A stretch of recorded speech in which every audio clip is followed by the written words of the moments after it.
This is Kathy Krause, and I'm back again with my new geriatric care management manual channel. Excuse me. And my new channel is different than my Mom Loves You Best channel, which is based on my book Mom Loves You Best. This is based on my new geriatric care management agency operations manual, which is out right now. So if you want to start a geriatric care management agency and run it really well, this is the soup to nuts manual that will really help you do it. And I'm working with several people all over the country with it right now.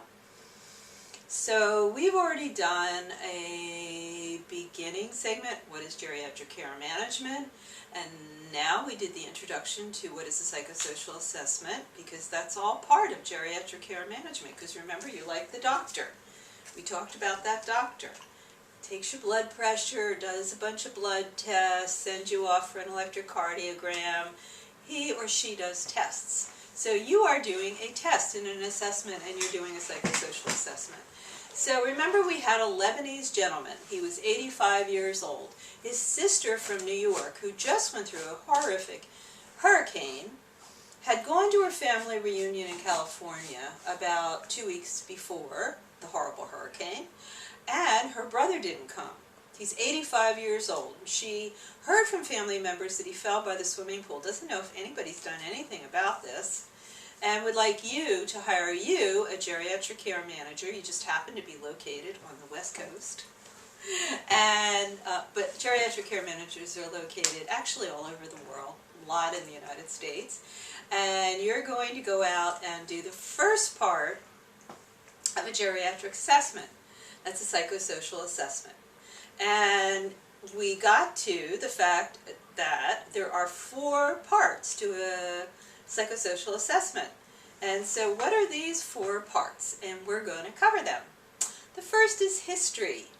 And in a psychosocial assessment, you remember, it's a test. You know, like they run blood tests. You're going to get all of the information about this gentleman to figure out his history. And I don't mean his history right now. I mean from birth to where he is now. And you're going to actually do that fairly fast, but you want to know not what he was, what he is as an older person. You want to know, who he was when he was born. Where was he born? What kind of job did he have? Was he married? Did he have children?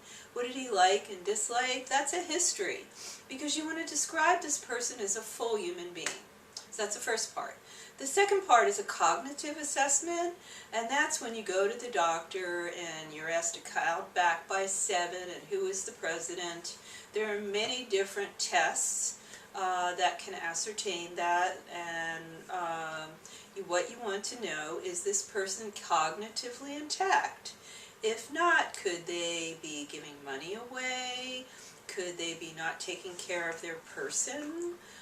Could they not be bathing or dressing? Could they fall by the swimming pool and not get up because they were confused? And the third thing you're going to do is a depression and an anxiety assessment. And depression is always pretty much what you use something called a GDS, geriatric depression scale. There are other tests that you can use. Any geriatric care manager, these are done on paper, and hopefully you do them on your computer now, because maybe he's depressed. What happened to him? I mean, all you know is he supposedly fell by a swimming pool, and his sister's worried about him, and he didn't go to the family reunion. Lots of times, a case in a geriatric care management agency just starts with not so much information. So could he be depressed? You're going to do a depression assessment, which is the third part of the psychosocial assessment. Then you're going to do an anxiety assessment.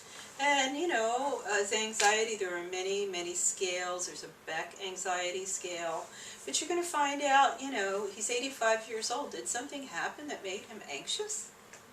So that's the third part. Just like, you do the blood pressure if you're the doctor, and the blood screening, and they open your mouth and go, ah. So that's your third part. The fourth part is called social supports.